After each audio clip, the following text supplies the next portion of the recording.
Alors bonjour à tous et à toutes, j'espère que vous avez passé J'espère que vous avez passé une très bonne nuit puis une très bonne première journée hier. Donc on entame aujourd'hui la deuxième journée de cette école douteuse. C'est trop bien. Donc on va avoir une première séquence, donc, comme d'habitude ce matin, première séquence de cours. On va commencer avec Lucille qui va nous présenter donc sa présentation qui se nomme Qui c'est ? Bon, même si on a tous déjà la réponse, hein, c'est nous, mais bon, on peut laisser le bénéfice du doute à d'autres. Et voilà. Est-ce que c'est bon ? Merci à vous.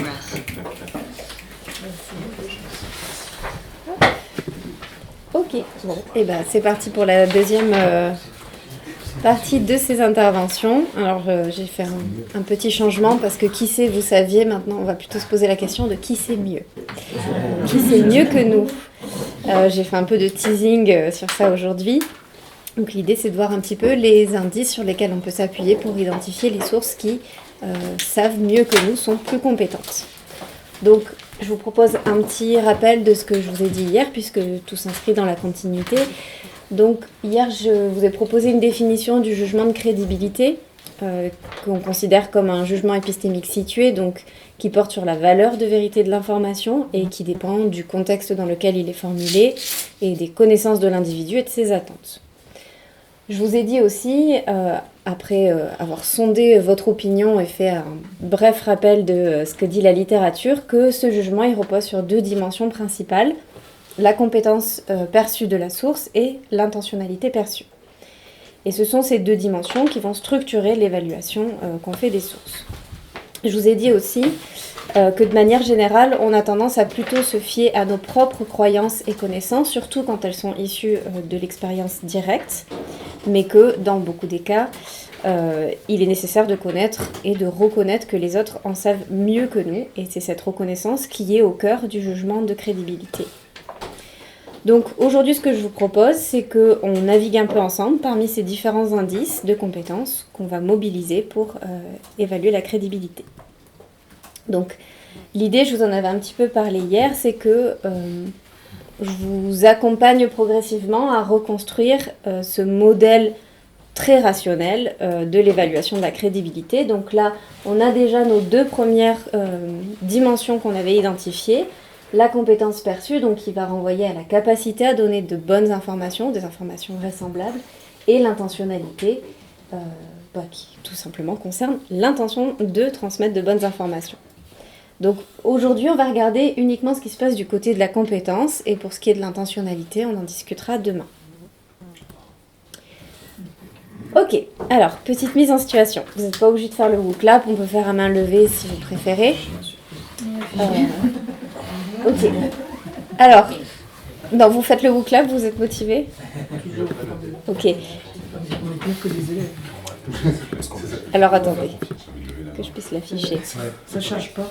Non, normalement ça devrait le faire maintenant. Donc, 3 personnes vous parlent d'un événement, quel qu'il soit. Une personne vous dit « Ah, je l'ai vu ». La personne B vous dit « J'en ai entendu parler ». La personne C vous dit « J'ai lu un article dessus ». Qui croyez-vous le plus ?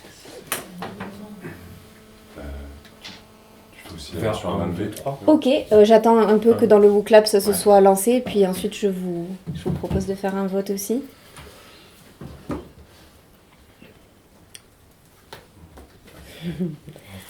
Ok, alors, qui dit A ?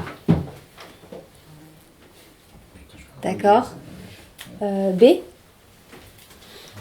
Ok. C ? Ok, mais vous êtes tous biaisés, vous avez tous un parcours académique. C'est son article qui sort de Paris Match. Ouais, c'est gentil parce que si c'est Nouvelle du Monde. Non, mais je sais, c'est parce que vous faire preuve de trop d'esprit critique ici, donc vous savez que vous ne pouvez pas faire preuve d'un gros conservatisme épistémique, donc vous vous fiez plutôt à ce qui a été relayé, vérifié. Mais bon, pour autant, sur le WooClap, vous êtes à 50-50 à me dire A ou C. Donc, ça me va très bien. Je peux quand même enchaîner. Faites-moi bien plaisir. Ok. Mais on y reviendra de toute façon sur la question de l'article parce que ça reste quelque chose de pertinent. Mais l'indice sur lequel j'ai envie d'attirer votre attention pour l'instant, c'est celui qui se rapporte à la source qui va vous dire « je l'ai vu ».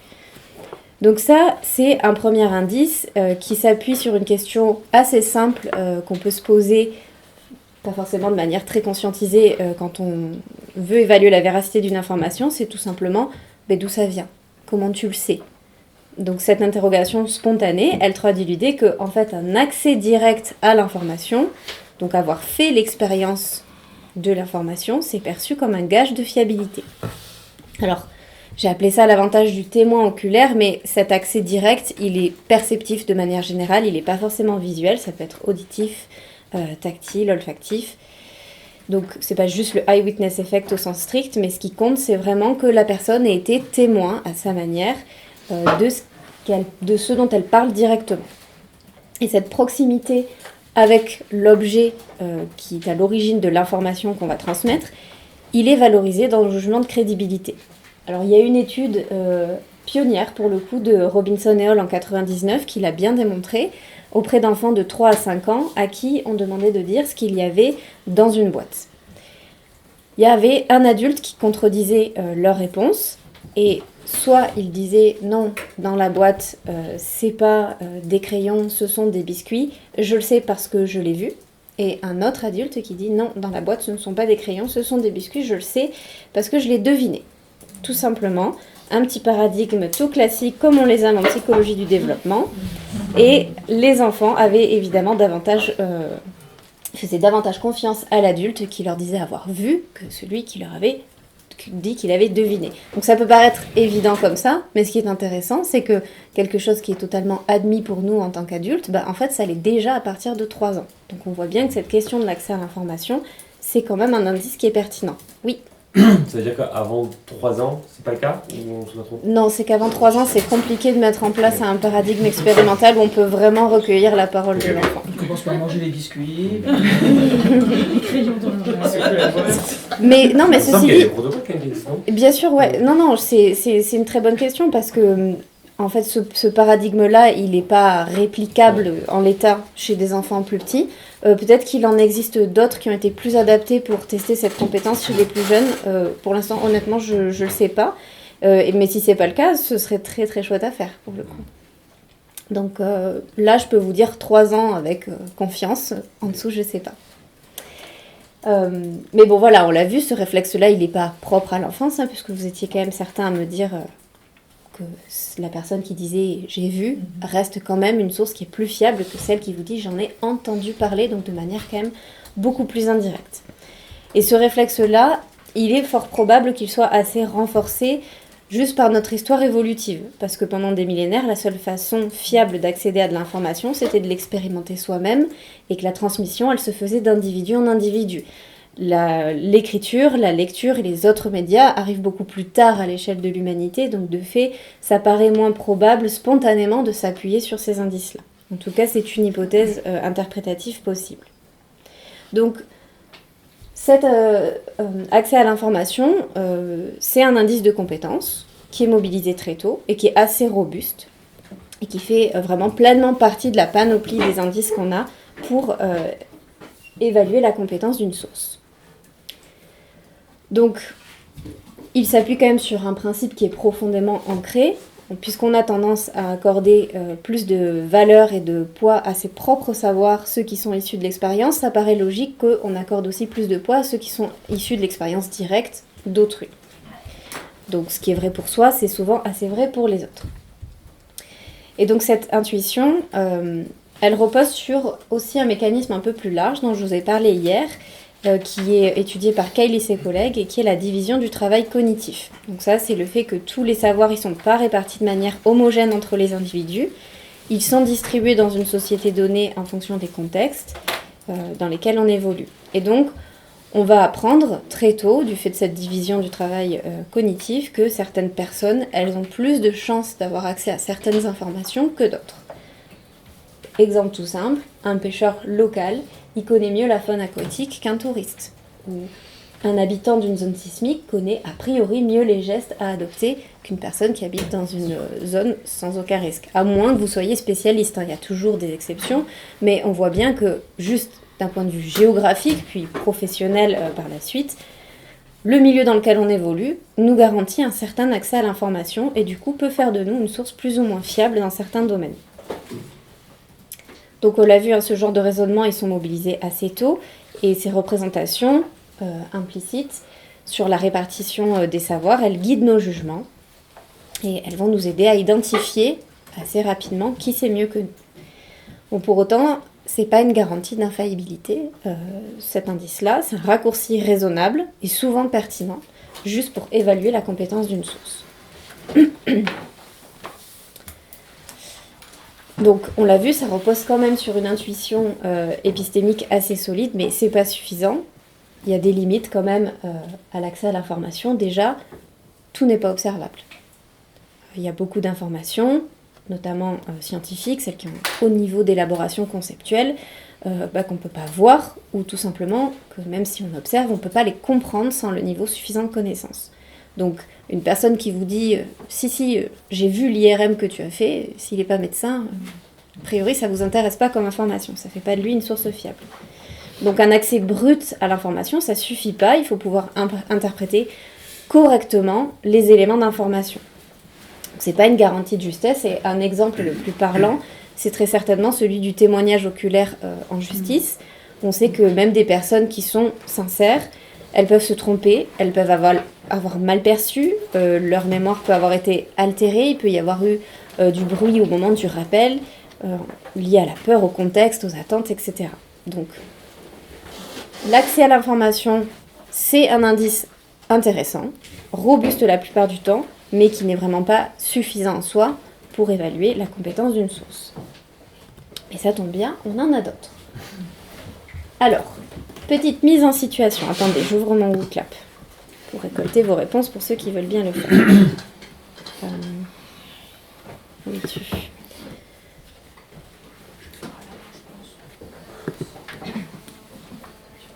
Ok. Donc, vous êtes seul sur l'autoroute, une roue crevée, vous n'avez jamais changé une roue, vous ne savez même pas où est la roue de secours sur votre véhicule, et vous pouvez appeler quelqu'un. Qui est-ce que vous choisissez ? Alors, appel à un ami, votre ami qui a déjà changé plusieurs fois une roue sur sa voiture, votre cousin très bricoleur mais qui n'a jamais eu ce problème, ou votre oncle qui vous dit, qui voit à peu près comment on fait. Vous m'excuserez pour ces suggestions très très stéréotypées. Ça se trouve, il est encore pas chaud. Le fameux tour. Est-ce qu'on fait aussi un vote à main levée en plus du clap ? Ok. Alors, qui dit A ? Voilà.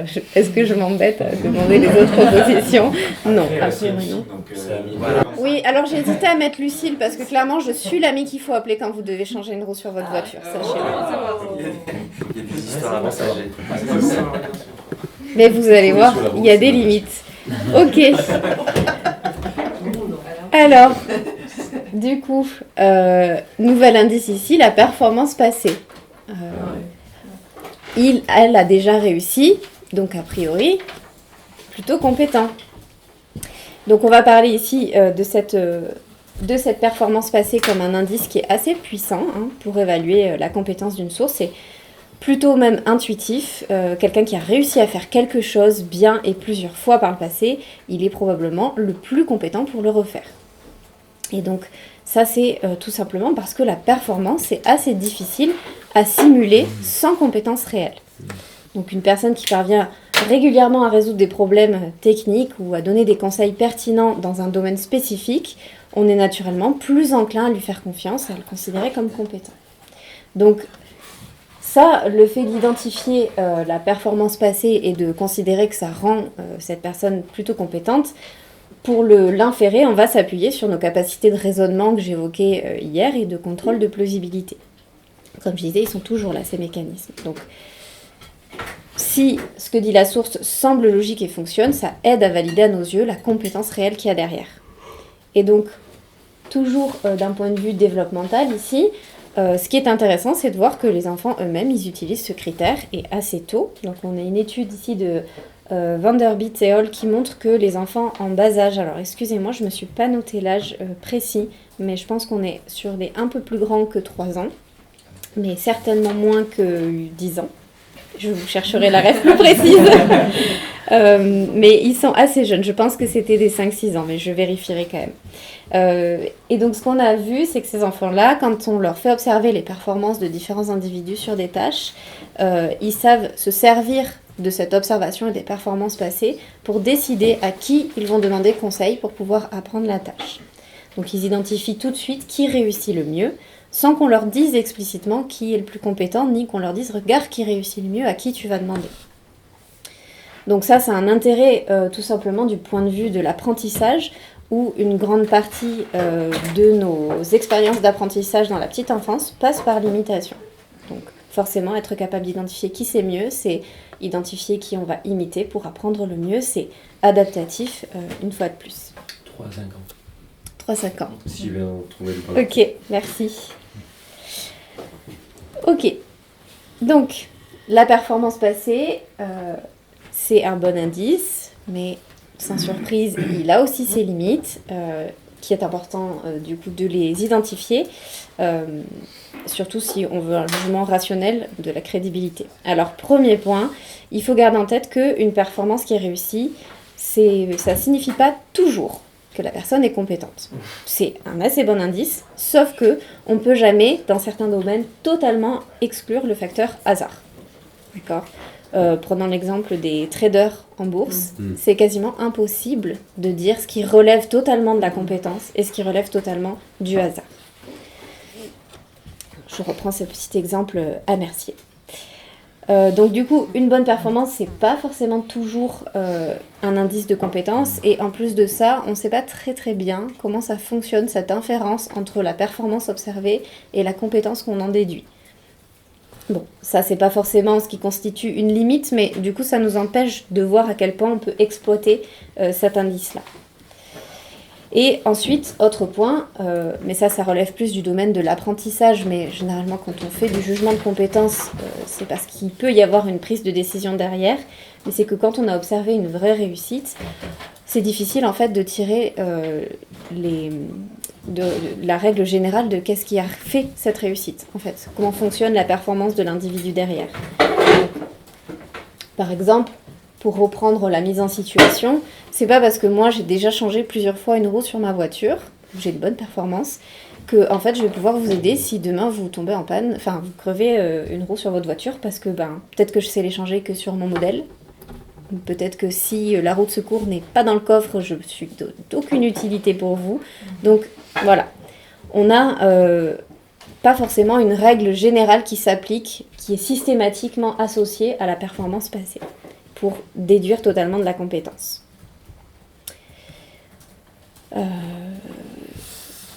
Ok, oui, autre limite du coup qui est relative à la complexité du domaine, c'est que plus on va avancer dans des domaines spécialisés, et plus en tant que non-expert, ça va être difficile de déterminer qui est performant par rapport à qui. Si on s'appuie sur des indices de type académique et qu'on veut évaluer qui est le plus performant entre deux chercheurs en psychologie, vous allez peut-être regarder le nombre de publications. Mais si le nombre est identique et que les revues semblent similaires, comment vous pouvez inférer qui est le plus performant ? Surtout si vous avez une question spécifique et que, par exemple, vous vous intéressez au domaine éducatif et que vous avez un psychologue social qui s'intéresse aux déterminants et à l'effet du contexte et des représentations sur la réussite scolaire, et que vous avez un psychologue cognitiviste qui s'intéresse juste aux mécanismes d'apprentissage et leur effet sur la réussite scolaire. Les deux publient bien. Qui est le plus performant pour répondre à votre question ? Si vous connaissez pas les subtilités de chacune des disciplines, c'est quasiment impossible à déterminer. Donc, dès lors qu'on rentre dans des domaines complexes, la performance, ça devient un indice un petit peu moins fiable que les autres. Ok, alors je fais un petit point de synthèse sur ces deux premiers indices que je vous ai proposés, donc l'accès à l'information et la performance passée, qu'on peut regrouper finalement sous une notion plus large qu'on pourrait appeler expérience, tout simplement. Donc, ces deux signaux-là, ils sont couramment utilisés pour savoir si une source elle est compétente, et ils reposent sur des éléments concrets, observables, la performance, l'accès à l'information. Donc quelqu'un qui a vu, vécu, ou a su agir efficacement est souvent perçue comme une bonne source. Donc cette expérience, c'est un indice général de compétence, mais elle n'est pas forcément suffisante pour les limites que j'ai évoquées jusqu'à présent.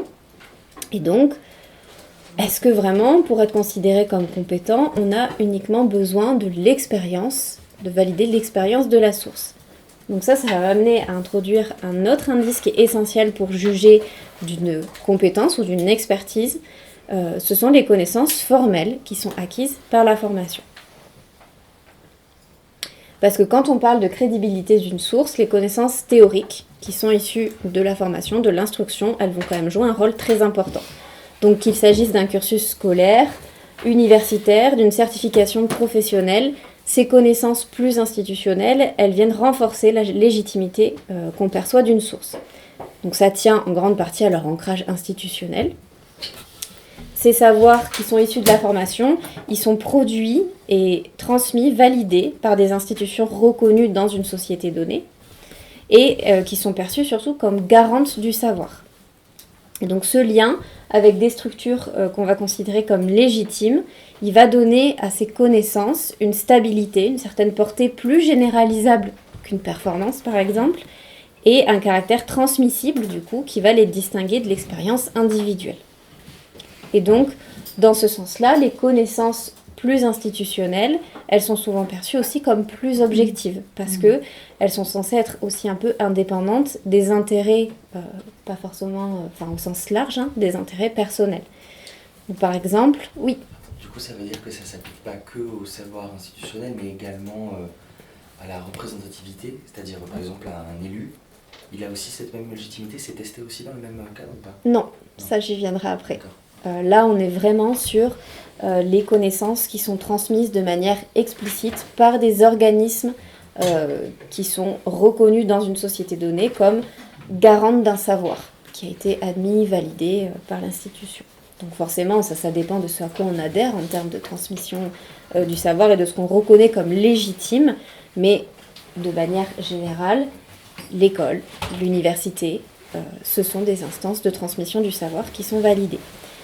Donc ça va venir compléter l'expérience que je mentionnais juste avant. Donc par exemple, un médecin qui est diplômé d'université, il va bénéficier d'une crédibilité qui est renforcée quand il s'exprime sur des questions de santé publique, plus que personne qui a expérimenté ou vécu une expérience en lien avec une pathologie. Ça ne veut pas dire que son expérience est moins importante, ça veut juste dire que du point de vue de la légitimité de ses propos, si vous rajoutez à l'expérience la connaissance institutionnalisée, ça fait monter le niveau de compétence. Donc évidemment, tous ces savoirs théoriques, ils ne viennent pas se substituer à l'expérience, mais ils vont vraiment s'y ajouter. Et l'un et l'autre, ils vont constituer des indices complémentaires de compétences d'une source. Et donc, les connaissances théoriques, c'est un indice que, avant même d'entrer à l'école, les enfants, les plus jeunes, sont capables d'utiliser pour déterminer qui détient le savoir. Donc ça, c'est parce que ça reflète une structuration implicite du monde, par domaine, par discipline. Un médecin, il est censé savoir des choses sur la santé. Un mécanicien, il est censé savoir des choses sur les moteurs, par exemple. Et cette organisation implicite, elle vient de la division du travail cognitif que je vous ai mentionné. Elle permet tout simplement de repérer comment le savoir est distribué. Donc, on a des représentations assez rudimentaires de cette division du savoir cognitif quand on est plus jeune, et puis ça va se complexifier notamment avec l'école, avec le regroupement par discipline, et puis ensuite par grande formation, par métier, etc. Et ça a été observé, cette capacité à s'appuyer sur cette division du travail cognitif dans une étude de Lutz et Keil, qui a été menée auprès d'enfants âgés de 3 à 5 ans, tout le temps la même tranche d'âge. Oui. Ils ont beaucoup travaillé. Voilà. Je pense que c'était la même cohorte, donc il y a peut-être beaucoup de biais dans ces études. Mais du coup, c'est une expérience assez classique, peut-être vous en avez déjà entendu parler, où on demande aux enfants de choisir pour 2 problèmes à résoudre à qui ils s'adresseraient. Donc, pour comprendre le fonctionnement d'une plante, est-ce que tu choisis le médecin ou le mécanicien? Pour comprendre comment fonctionne un ascenseur, est-ce que tu choisis le médecin ou le mécanicien? Et dès 3 ans, on a quand même une majorité d'enfants qui savent choisir la source qui semble la plus adaptée, ce qui pourrait paraître totalement arbitraire en fait, parce que le lien, il n'est pas si évident que ça, mais à 3 ans, ils ont déjà une bonne représentation du travail cognitif et ils savent dire, bah, ok, ascenseur, je vois un peu ce qu'il y a derrière. Donc, évidemment, c'est société occidentalisée, hein. Et je fais l'inférence que c'est plutôt mécanicien, plante, c'est la vie, c'est le vivant, c'est le médecin. Donc c'est quand même assez intéressant de voir comme très tôt, on est capable d'adapter ces représentations-là pour déterminer qui sera compétent. Ok, alors jusqu'ici, on a exploré plusieurs indices qui permettent d'évaluer si une source est capable de donner des informations. Donc on a distingué d'abord des indices qui sont relatifs à l'expérience, avec l'accès à l'information et les performances passées, et les connaissances qui sont acquises par des voies plus institutionnelles, comme l'école, les diplômes ou la formation continue. Et donc ces 2 dimensions, elles permettent à elles 2 combinées d'évaluer ce qu'on va appeler l'expertise. Mais du coup, vous voyez que l'expertise, en ce qui me concerne, je considère que ça ne suffit pas à évaluer la compétence. Donc on va arriver sur une autre dimension qui sera complémentaire ici. Vous en avez déjà un petit peu parlé dans vos questions. Je précise juste ici que donc une source qui va mobiliser à la fois des savoirs théoriques, donc ce qu'on va appeler connaissance, et une expérience significative, sera considérée comme plus ou moins experte. Mais l'évaluation de cette dimension-là, elle fonctionne pas en termes binaires, c'est-à-dire c'est pas s'il y a que expérience, je suis pas expert, s'il y a que connaissance, je suis pas expert, et s'il y a les 2, je suis un expert parfait. L'évaluation, elle va se faire sur un continuum, et le degré d'expérience perçu combiné au niveau de connaissance estimé va nous amener à formuler un jugement sur l'expertise relative, du coup, d'un individu. Ça, c'est propre à chacun. Il peut y avoir quand même des reconnaissances, c'est ce qu'on va voir, des évaluations relativement consensuelles, mais du coup, selon le domaine, selon les enjeux et selon les représentations de chacun, peut-être que dans certaines situations, juste une personne qui a l'expérience par l'accès à l'information ce sera suffisant pour le considérer comme un bon expert de ce dont il parle. Inversement, des fois, juste des connaissances suffiront, etc. Voilà, je préférais juste préciser cette petite dimension-là avant qu'on essaie de remplir ces derniers petits carrés. Ok, alors, attendez, il faut que j'ouvre mon vocab. Sinon, on fait directement à la main. Ouais, on va faire comme ça, ce sera plus simple. Du coup, imaginez, vous cherchez des informations sur la fiabilité des vaccins ARN messagers. Vous tombez sur 2 textes en ligne. Faites-le sans trop vous prendre la tête, hein. Il n'y a pas de critique. Tu sais qui t'adresse. L'un est signé par une personne inconnue qui détaille des données et des références. L'autre est signé professeur de virologie à l'INSERM. Vous ne connaissez aucun des 2. Pardon, j'ai oublié d'ajouter une petite ligne parce que sinon ça biaise totalement. Le deuxième est également avec des données détaillées et référencées. À niveau équivalent d'expertise, il y en a un qui est nommé professeur de virologie. Pardon. Sinon, c'était dur, je trouve. Ouais. Bah, ce serait plus intéressant, mais en fait, ça servira moins mon propos. Donc, Ok, qui vote A? Qui vote B? On est vraiment des gros manipulateurs. Super, bravo! Vous m'aidez à introduire une nouvelle notion. Ok. Alors là, l'indice que j'ai très habilement manipulé dans ma mise en situation, c'est l'autorité. Donc l'autorité, au sens un peu autorité cognitive, on va d'abord ici parler d'autorité statutaire. Donc c'est un statut qui est reconnu dans une organisation ou une institution. Donc ça peut être un titre académique, un poste, une structure, une reconnaissance explicite d'une fonction. Donc l'autorité institutionnelle, statutaire, elle est fondée sur l'expertise. On n'est pas une autorité si on n'a pas d'expertise. Et surtout sur la reconnaissance de cette expertise, de ces compétences. Mais tous les experts ne sont pas automatiquement perçus comme des autorités. L'autorité, elle suppose qu'il y a une forme de légitimation sociale ou institutionnelle. Ce sont d'autres experts qui vont reconnaître l'expertise de certains autres experts. D'accord ? Donc cette reconnaissance, elle ne va pas uniquement reposer sur des faits objectifs, elle dépend forcément du contexte, de la visibilité de la personne aussi, et parfois de la capacité à incarner ce rôle d'autorité.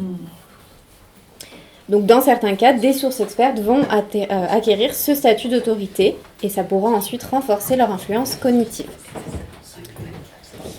Donc une source, elle est perçue comme légitime et compétente à partir du moment où cette adhésion, elle est plus que ponctuelle. Et ça peut orienter durablement les jugements et faire de cette autorité une autorité cognitive.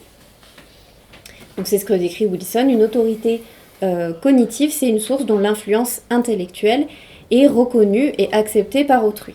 Donc ça suppose à la fois une expertise perçue, une reconnaissance sociale.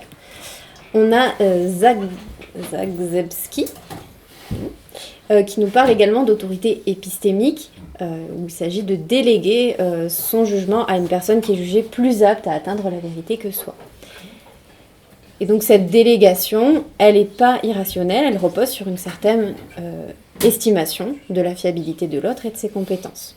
Cette influence de l'autorité, elle peut devenir très forte. Dans certains contextes, ça peut même aller jusqu'à préempter notre propre raisonnement. On suspend notre jugement au profit de celui de l'autre. C'est en tout cas ce que propose le modèle de préemption. Donc il faut garder en tête que pour autant, une autorité cognitive, elle n'est pas absolue, elle est toujours située et révisable. Elle dépend de la perception qu'on en a, de notre expérience avec la source, et donc elle peut être remise en cause si les attentes sont déçues. Oui. Est-ce que tu sais le poids relatif qu'a la perception, enfin qu'a la déception sur la crédibilité? Parce que intuitivement, j'ai l'impression que on accorde difficilement notre confiance, mais que dès qu'il y a une forme de trahison, on rebaisse, genre c'est pas très, on n'est pas très proportionné là-dedans. Ouais. Et je sais pas si c'est le cas. Alors, un peu intuitif que j'ai. Du coup, il y a quelques études un petit peu sur la magnitude des effets de l'autorité sur la crédibilité, enfin plutôt de la confiance en lien avec ces concepts-là. Le truc, c'est que je ne peux pas te donner une conclusion générale parce que ça dépend énormément des sujets et que, en ce qui me concerne, la plupart des études que j'ai pu lire là-dessus, c'est très expérimental. On n'est pas sur des choses qui tiennent nécessairement très à cœur aux individus ou alors on fait exprès de venir jouer sur leurs orientations politiques, etc. Donc, en fait, c'est difficile à dire et j'imagine que ça reste, vu que c'est un jugement subjectif, même s'il peut y avoir un côté socialement partagé dans l'autorité, ça reste propre à chacun et des enjeux qu'il peut y avoir à décider qu'on renie totalement une autorité ou pas. Mais c'est une des limites justement que je vais souligner ici, c'est qu'en fait, même si on dit que c'est relatif, remettre totalement en cause une autorité cognitive dont on a accepté définitivement l'influence à un moment donné, où on a suspendu notre jugement, c'est très difficile en fait. Donc même si cette autorité, ça joue un rôle clé dans l'évaluation de la compétence, puisqu'on l'a vu, c'est directement lié à l'expertise, déjà, il y a quand même un certain nombre de difficultés, c'est que une autorité, dans un domaine, elle n'est pas toujours accessible ni identifiable, surtout pour les non-experts. J'ai aucune idée de qui fait autorité dans le champ de... j'en sais rien, j'arrive même pas à imaginer un champ, mais... Voilà, il y a des domaines dont je suis totalement ignorante et donc savoir déjà qui est un bon expert sur des indices de performance, je ne sais pas, et qui en plus de ça, parmi ces experts, est une autorité, je ne sais pas non plus, sans passer par une petite enquête de source après source après source. Donc, difficile à identifier, on ne peut pas vraiment savoir qui fait autorité dans un domaine, et du coup, on ne peut pas comprendre sur quels critères s'appuie cette reconnaissance. Et même quand c'est visible, quand une autorité est visible, il y a des autorités qui sont reconnues par les experts, mais qui sont aussi connues du grand public, eh bien, c'est difficile à remettre en question, c'est ce que j'évoquais, surtout quand on est dans le modèle de préemption, où on a délégué totalement notre jugement, c'est un petit peu difficile de revenir, de suspendre de revenir à un esprit plus critique si on a décidé de le suspendre. On a aussi certaines sources qui sont considérées comme des autorités, mais qui peuvent en fait abuser de ce statut-là. On peut se construire une légitimité en tant qu'autorité et ensuite totalement utiliser ça. C'est l'effet gourou, hein, par exemple, dans certains milieux académiques. On a des individus qui sont considérés comme des autorités, mais qui vont complexifier volontairement leur discours pour renforcer l'impression, même s'ils disent n'importe quoi. Oui, pardon. Ah, c'est ça. Ah, ok. Donc le modèle de préemption, ça ressemble à un modèle type binomial en mode si jamais tu es une autorité et tu estimes que tes compétences sont pas suffisantes, tu vas déléguer la totalité de ton jugement. Est-ce qu'il y a des modèles qui rajoutent de la cardinalité en mode quelle est la probabilité que tu délègues ton jugement étant donné certains trucs? Je sais pas, il y a d'autres modèles en tout cas que celui du modèle de préemption, Ouais. mais sur les spécificités de comment il fonctionne, je saurais pas te dire. Ok. Moi je me suis vraiment plus intéressée à l'autorité cognitive selon Wilson, mais je trouvais que la notion du modèle de préemption était intéressante parce qu'on peut vite l'observer, cette capacité à totalement suspendre un jugement, ce qui n'est pas forcément mis en avant dans ce que propose Wilson avec l'autorité cognitive. Mais je pourrais regarder. Ok. Donc, on l'a vu, difficile de trouver des experts, dans des domaines qui nous dépassent. Et du coup, j'ai perdu le fil de ma pensée. C'est bon. On a quand même d'autres formes de validation sociale qui émergent, heureusement. On va avoir la reconnaissance collective des agrégations d'expériences ou d'opinions qui ne sont pas forcément celles d'experts dans un domaine. On va avoir ce que moi j'ai appelé la popularité. Donc ça, c'est une autre forme de validation sociale. Jusque-là, je vous parlais surtout de réputation. L'autorité, c'est une forme de réputation qui est appuyée par l'expertise reconnue. Ici, c'est un phénomène qui ne dépend pas totalement de l'expertise. Donc l'idée, c'est assez simple en fait. C'est le phénomène collectif où l'agrégation d'opinions individuelles nous aide à déterminer à quel point on peut faire confiance ou accepter une source. Et l'idée, c'est qu'en fait, plusieurs personnes, à travers leurs expériences, elles construisent une sorte de validation collective. C'est la sagesse des foules, hein, on en a parlé un petit peu hier aussi. Et cette validation-là, on peut la percevoir aussi comme un indice de compétence. On la voit très bien à l'œuvre sur le web avec les likes, les commentaires, les partages, les citations. Il y a des dérives, mais il y a aussi une véritable utilité à cette validation sociale, qui ne sont pas forcément toujours des validations par des sources expertes. Mais ça signale qu'une source a été validée par plusieurs personnes. Et en fait, cette agrégation-là, elle permet de compenser les erreurs individuelles. Parce que le fait d'agréger plusieurs jugements, ça tend à réduire les erreurs. Alors, je vous avais proposé d'illustrer ça avec le théorème de Condorcet, mais je pense que je ne vais pas avoir le temps de le faire. On pourra le faire plus tard si ça vous intéresse. Je fais un peu de teasing comme ça, on pourra discuter. En tout cas, ce qui est important à retenir, c'est que pour qu'il y ait cette confiance agrégée, pour que la popularité, ça devienne un indice pertinent pour évaluer la compétence, ce qui va être impératif, c'est de tenir compte du degré de consensus, de la taille du groupe et de l'indépendance des opinions. Mais ça, c'est des indices auxquels on est très attentif, très tôt, à condition qu'ils soient présentés dans un format qui est accessible en termes de présentation. On avait parlé un peu d'effet de cadrage ou d'indices évolutionnairement non valides, ça revient un petit peu ici comme idée. Donc, cet indice-là, d'agrégation des opinions, que moi j'ai nommé popularité, il repose sur une heuristique qui est assez simple, c'est qu'en fait, plus une information est validée par un grand nombre de personnes, plus elle semble crédible, tout simplement parce qu'il paraît assez peu probable que tout un groupe se trompe en même temps, à condition où toutes les opinions, évidemment, sont indépendantes. S'il y a dépendance des opinions, ça ne marche plus du tout. Donc, cette intuition, elle fonctionne assez bien dans beaucoup de situations et elle se présente très tôt dans le développement. On a des travaux de Bernard, Proust et Clément en 2021 qui ont montré que les enfants, ils préfèrent une réponse qui est donnée par un groupe majoritaire, surtout si les opinions, elles semblent indépendantes. Et cette sensibilité, elle va s'affiner avec l'âge et elle traduit une forme de compétence quand même implicite. Ici, on est sur des enfants qui n'ont pas 3 à 5 ans. Ils ont un peu grandi, c'est toujours les mêmes, mais ils ont un peu grandi. Voilà, donc ce mécanisme de validation collectif, il peut suffire à construire une impression de crédibilité, même si la source qui est à l'origine de cette évaluation, elle n'est pas institutionnellement reconnue, même si elle n'est pas experte. Donc on a d'autres études comme ça qui ont été conduites pour montrer en fait l'importance de cette confiance agrégée, notamment sur l'utilisation de Wikipédia. Mais voilà, donc le poids du collectif ici qui peut vraiment se substituer à une évaluation plus analytique ou plus experte et qui en fait est un levier très utile, mais évidemment ça peut être aussi un piège. Donc je l'ai déjà un petit peu évoqué et je vais faire un peu plus vite parce que je crois qu'il doit me rester 2 minutes. Mais du coup, une opinion populaire, c'est pas forcément compétente. Il peut y avoir des effets de mode, de contagion sociale et surtout une dépendance des jugements.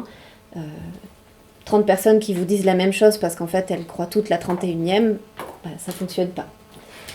Et surtout, il y a une grosse sensibilité à l'évaluation de ces indices de consensus et d'indépendance des opinions.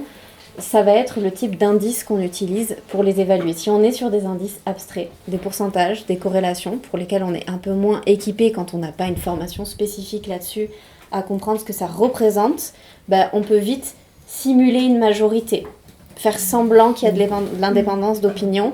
Et en fait, si on n'est pas cognitivement équipé pour identifier ce qu'il y a vraiment derrière ces indices, ça fonctionne mal. Contrairement à des signaux concrets comme des nombres visibles ou tout simplement des récits variés. Le fait de croiser plein d'éléments différents qui disent oui, cette personne, je lui fais confiance, ça fonctionne mieux, c'est mieux intégré. Donc la popularité, elle est évidemment différente de l'autorité puisque on a une validation qui vient d'expériences diverses mais de personnes qui n'ont pas forcément une expertise. Donc il peut évidemment y avoir des limites à la perception de la compétence d'une source juste par validation de personnes qui ne sont pas dans ce domaine-là. Donc, petite synthèse sur du coup, ce que je vous ai parlé ici, qui relève plus des dynamiques sociales de validation de la compétence, que je vais appeler réputation, du coup. Donc, on a l'autorité et la popularité, qui sont 2 voies vers la reconnaissance d'une source, avec l'autorité qui repose sur la reconnaissance de l'expertise et la popularité qui est vraiment cette agrégation d'opinions individuelles. Et donc ces 2 dynamiques-là, elles peuvent influencer la crédibilité d'une source, notamment en nous renseignant sur son degré d'expertise. Donc la réputation, ici, c'est la 3e dimension qui émerge comme une trace sociale de ces évaluations passées, qu'elles soient donc expertes ou populaires. Pour reprendre l'exemple de Didier Raoult, essayer de bien comprendre, du coup, il part d'une autorité, il gagne une popularité, sauf que du coup, c'est une popularité qui dépend de jugements interdépendants, puisqu'ils proviennent tous des mêmes sources à ce moment-là ou pas? C'est ça que je comprends mal. Je ne suis pas sûre que la popularité, la notoriété plus de type agrégation d'opinion dont il a bénéficié, soit vraiment à l'origine du problème. C'est juste qu'au moment où sa réputation de type plus popularité s'est construite, celle du côté plus popularité a un peu chuté. Sauf que, autorité, pardon, côté autorité, là, c'est descendu un petit peu. Certains autres experts ont commencé à se positionner contre ce qu'ils pouvaient diffuser. Sauf qu'il y a une certaine latence entre ce qui émerge du domaine spécifique et des autorités et ce qui arrive vers l'agrégation d'opinion, le grand public et du coup la popularité. Mais dès lors que ça a commencé à jouer les vases communicants, la réputation a très très vite chuté. Pardon, parce que c'était pas ma question, mais j'ai peut-être pas été très clair. Les jugements qu'on a tous émis en tant qu'individu sur sa réputation à la base, est-ce que ces jugements-là, ils étaient indépendants ou dépendants de quoi? Ils provenaient de la même source, donc j'aurais dit qu'ils étaient dépendants, c'est ça? Je vois mal comment on fait vraiment la différence entre le jugement dépendant et... Oui, ok, je vois ce que tu veux dire par rapport au fait que tout le monde s'est peut-être laissé influencer par à peu près le même type de source pour former ce jugement-là. Oui, oui, tout à fait. Il y a très certainement, à un moment donné... En fait, le côté de dépendance-indépendance, il est aussi difficile à jauger parce qu'on pourrait se dire il est au niveau vraiment très interindividuelle. Et c'est moi, la manière dont je me représente, l'interprétation que je me fais de cette information-là, c'est mon opinion à moi. Sauf que, évidemment, que cette opinion, elle est biaisée par la seule information que j'ai eue. Donc, il y a une indépendance dans le sens où chacun a formulé son jugement tout seul, mais il y a quand même une dépendance dans le sens où il n'y avait pas beaucoup de sources variées pour se former cette opinion-là. Donc, je réponds et je ne réponds pas à la fois à ta question. Je vais vous faire une réponse de classique psycho, ça dépend. Mais oui, je pense que ce serait juste de parler de dépendance d'opinion, si on n'a pas une pluralité de sources variées auxquelles se fier pour former son opinion. Oui. Est-ce que ce serait pas qu'il y a un espèce de, on va dire, genre une espèce de consensus et chaque individu a un jugement qui corrèle plus ou moins avec ce consensus et en fait, il y a plus ou moins d'indépendance et puis le consensus entre guillemets est mis à jour et puis chacun va mettre à jour son jugement vis-à-vis de son... En fait, chacun corrèle plus ou moins avec cette espèce de sens commun et puis il y a certains qui vont vraiment former des clusters et d'autres qui vont rester indépendants. Peut-être qu'il y a une dynamique comme ça qui est c'est possible, ouais. J'aime bien comme interprétation en tout cas. Il faudrait l'expérimenter. Ok. De toute façon, on y reviendra un peu sur cette notion de réputation. Ça devient toujours plus complexe quand on prend en compte les dynamiques sociales parce qu'on a du mal à bien se les représenter. Mais ici, en tout cas, le principe, il est assez simple pour la réputation. C'est le reflet des évaluations antérieures qui se sont cumulées dans le temps. Et donc, on fait confiance à une personne parce qu'elle a été jugée compétente par d'autres. Et cette réputation, elle va venir prolonger ou consolider ou, au contraire, amoindrir l'expertise qui est perçue. Donc ça peut se construire par l'autorité ou les jugements individuels et ça va participer à la reconnaissance de l'expertise. Donc je vais finir pour maintenant avec notre petit schéma en grande partie reconstitué. On a identifié plein d'autres indices. L'autorité, la popularité, qui nous amène à la réputation, on l'a vu, qui est directement liée à la manière dont on va évaluer la compétence d'une source, puisqu'elle nous renseigne sur l'expertise qui est perçue, expertise qui est elle-même directement liée à l'autorité, puisque comme je vous l'ai dit, les autorités, elles sont issues d'un pôle d'experts qui vont être reconnus pour leur influence. Donc vous voyez bien que la réputation, on va en reparler, puisqu'elle va être aussi directement liée au concept d'intentionnalité. Oui. Oui, c'est pour revenir sur l'autorité, parce qu'en fait, là on parle d'autorité reconnue par les institutions, mais en fait ça dépend quelles institutions. Parce que là, ici, entre nous, on va parler d'autorité scientifique, par exemple, reconnue par les institutions, notamment universitaires, et autres, associations universitaires, etc., enfin tout ce qui est... Mais pour d'autres personnes, en fait, cette autorité-là, ça va être une autorité, par exemple, religieuse, j'imagine. Oui. Ça va être une autorité, ça va être tout autre type d'autorité qui vont être reconnues et qui ne vont pas forcément, finalement, être compétentes sur les questions qu'elles traitent. Ouais. Alors là, je suis totalement d'accord. Dans la manière dont je le proposais avec la notion d'autorité statutaire et cognitive, c'est qu'on est bien sur des personnes dont on reconnaît l'influence parce que leurs compétences sont validées et reconnues par d'autres experts. Donc on reste sur une notion d'expert, mais en fait ça ne contredit pas ce que tu dis, dans le sens où dans un autre milieu, qu'on pourrait considérer comme pas forcément valide socialement comme institution de savoir, oui, on peut avoir des autorités, bien sûr.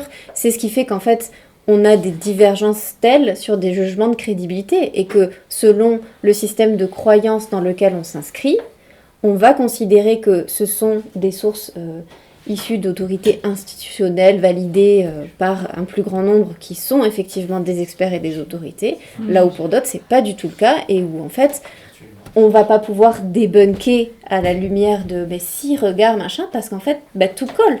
Pour eux, c'est de la compétence, ça fonctionne bien, et le jugement de crédibilité, il reste subjectif. Ce qu'on met derrière l'expérience, la connaissance, l'autorité, ça reste évidemment largement influencé par notre éducation et le milieu dans lequel on est, mais pour autant, il y a des variabilités interindividuelles et certaines personnes vont s'inscrire dans d'autres systèmes et quand même considérer qu'une source est particulièrement crédible. Ouais. Oui. Bon, déjà, je m'étais complètement trompée sur le temps. Là, il reste 2 minutes. Et ensuite, il y a les 2 questions. Ok. Ensuite, pour la popularité, est-ce que... Enfin, ça me gêne un peu parce que du coup, par principe, la popularité, c'est un plus grand nombre. Enfin, est-ce qu'on peut rajouter par une majorité d'individus expert ou qui connaît ou qui est compétent parce que c'est super. Moi je trouve ça super génial. Ce principe que la popularité, parce qu'il y a beaucoup de monde, c'est-à-dire que c'est crédible, ou en tout cas ça participe au fait que c'est crédible. Ouais. Il y a plein de contre-exemples. Ah oui. C'est perçu donc crédible. C'est perçu comme crédible, mais si Ça c'est... me fait dire justement que parce qu'il y a beaucoup, waouh, je vais prendre du temps pour regarder finalement la scène, peut-être chercher autre chose et me demander pourquoi ces gens la croient en tout ça. Ah oui, mais parce que ça a très mauvaise presse, la question de la popularité, mais dans les faits, dans beaucoup de cas, encore une fois, à condition qu'il y ait indépendance des opinions, consensus et une réelle majorité, parce que ça aussi c'est souvent difficile de dire dans un groupe, est-ce que c'est une vraie majorité d'individus qui pensent ça ou est-ce que c'est juste ceux qui parlent les plus forts. Mais si ces éléments-là sont bien réunis, il y a quand même une sagesse dans les décisions collectives.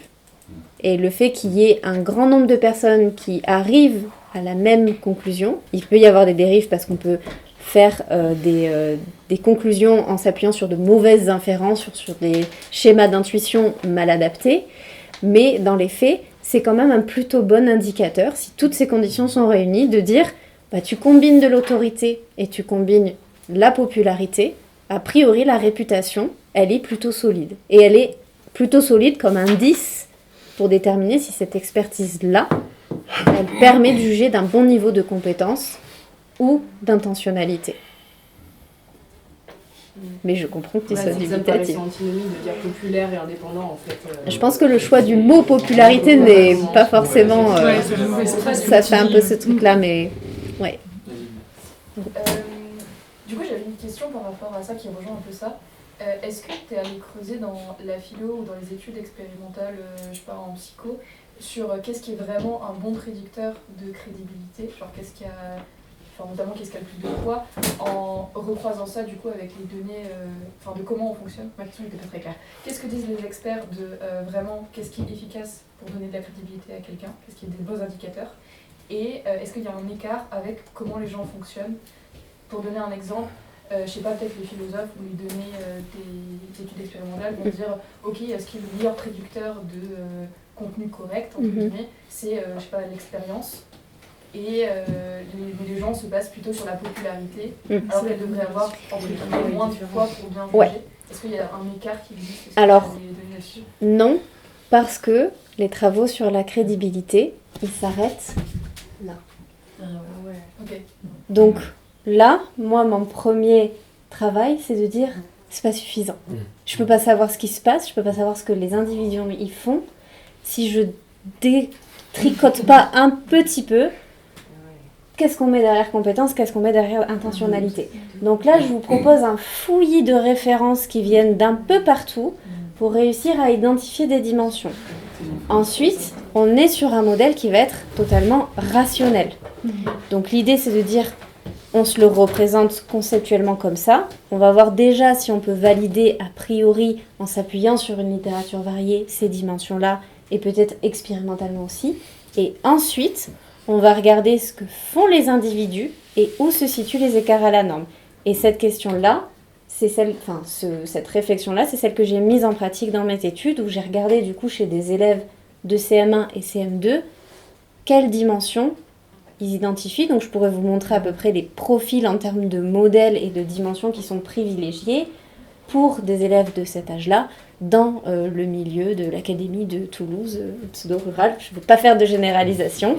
Mais voilà, effectivement, c'est l'étape en fait d'encore après. Mais pour faire ça, ce qui me paraît du coup être le plus intéressant, si on réfléchit en termes de est-ce que les gens savent bien ou pas bien évaluer, déjà il faut comprendre ce qu'on met derrière. Et comme je le disais, la plupart des travaux sur la crédibilité, ils l'ont toujours étudié par rapport à autre chose.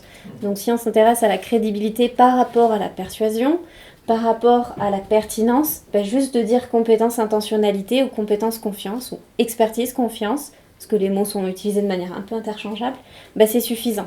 Et du coup, sur la magnitude des effets qui ont été mis en avant, dans l'effet de la crédibilité sur la persuasion, ce qui a le plus de poids, c'est la compétence. Et je crois que c'est la même chose pour les travaux sur la pertinence. L'intentionnalité, est un petit peu moins présente, mais encore une fois, qu'est-ce qu'on met derrière? Il y a beaucoup de propositions, de modélisation où en fait on va mettre à la place de compétences confiance directement et expertise en dessous. Dans d'autres cas, on va considérer que la confiance et la compétence, en fait, c'est les deux faces d'une même pièce, et du coup, on ne fait pas forcément la distinction. Donc, voilà un petit peu aussi tout l'enjeu pour moi de ce petit travail d'enquête des indices, c'est de dire on va détricoter, essayer de partir avec une base qui peut être du coup rectifiable, peut-être qu'il y a des choses à revoir, etc., et qui peut bouger aussi en fonction des nouveaux éléments qu'on peut trouver dans la littérature sur ces notions de popularité, d'autorité, etc. Et ensuite de regarder en situation, en fait, où est-ce qu'il se passe le vrai jugement. Parce que, ça, je prends un peu d'avance, mais c'est une réflexion que j'aimerais ouvrir avec vous. Mais là, moi, je dis, ok, il y a crédibilité une fois qu'on a fait toutes les dimensions. Évaluer sur un continuum. Mais on sait très bien que dans les faits, pour certaines personnes, la crédibilité, elle sera jugée là. Dans d'autres cas, elle sera jugée là. Dans d'autres cas, elle sera jugée que là. Ça va dépendre, encore une fois, du contexte, des individus, de l'âge et des enjeux motivationnels aussi derrière, je pense. Il reste 5 minutes de questions. Est-ce que tu avais fini? Oui, j'ai fini. Ah bon. Bon, je pense, je finirai plus tard. J'ai une question un peu basique. Cette perte d'expérience, je pense au témoignage des camps de la mort. Des personnes qui étaient dans les camps de la mort qui disparaissent petit à petit, il doit en rester très peu, il y a Ginette Kolinka qui reste mais en France. Est-ce que ça pourrait expliquer donc l'absence progressive de témoignages directs, la perte de mémoire et le négationnisme qui prend de l'ampleur finalement. De la mémoire collective, tu veux dire, Oui. du coup Je sais pas. Je trouve ça intéressant comme réflexion. Après, on n'est pas forcément sur une expérience dont la transmission elle est exclusivement orale. Non. Oui, bien sûr. Les documents d'archives, en fait, servent pour mémoire collective. Enfin, les documents, c'est de la mémoire au final. Et c'est en même temps du témoignage et du rappel d'expérience. Donc, je sais pas à quel point on peut avancer que c'est une cause directe parce que dans les faits, il reste des traces de ces témoignages. Mais j'aime bien la réflexion derrière. Oui, il y avait Thibaut aussi. Pardon. Merci déjà pour la présentation.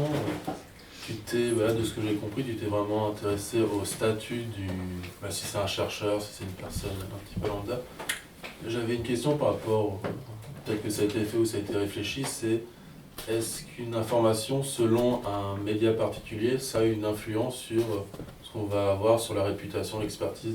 Par exemple, si une même personne va faire un podcast, où on va trouver l'information sur un podcast, où on va trouver l'information dans un livre ou dans une conférence, est-ce que ça joue sur la réputation, l'expertise, même si c'est la même personne? Ouais. Est-ce qu'il y a des études sur ça Alors, sur des effets médias, oui, il y en a. J'ai pas les noms en tête, mais ce qui est sûr, c'est que dans beaucoup de cas, tous les médias qui vont passer par des formes de validation traditionnelle, de peer review ou de système éditorial, sont encore aujourd'hui plus valorisés, même si c'est pas ceux vers lesquels on se tourne en premier. Donc il y a quand même une petite dissonance entre ce que les individus déclarent valoriser et ce qu'ils vont réellement chercher, mais parce que en fait il y a le jugement pragmatique entre les deux, tout simplement. Mais selon le type de média, on va être sur une évaluation de la réputation qui sera plus d'ordre de l'autorité ou de la popularité, effectivement. Ouais. Les médias, on pourrait les mettre dans les institutions, du coup. Oui. Oui. Et il y a des médias qui sont des autorités. Il y a des médias qui vont être plus au niveau de l'expertise. Et il y en a d'autres qui seront totalement au niveau de la réputation, de la popularité.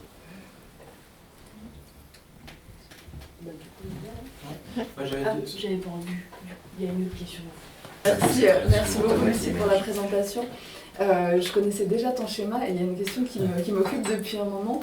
Quelle est la place, où est-ce que tu situerais tout ce qui est des biais inconscients qu'on peut avoir, l'effet de halo, la personne elle est grande, elle a l'air compétente, ou Le c'est racisme. un homme, le racisme, etc. Ouais. Tout ce qui est de ces biais-là qu'on ne contrôle pas. Oui, c'est un peu ce qu'on disait hier par rapport je vous disais, quand moi j'ai récupéré un peu des justifications, que je m'étais fait toute une catégorie qui s'appelle juste autre, Voilà. où je pouvais pas, où ça correspondait pas à des justifications qui s'appuyaient sur de l'expertise, sur de la connaissance.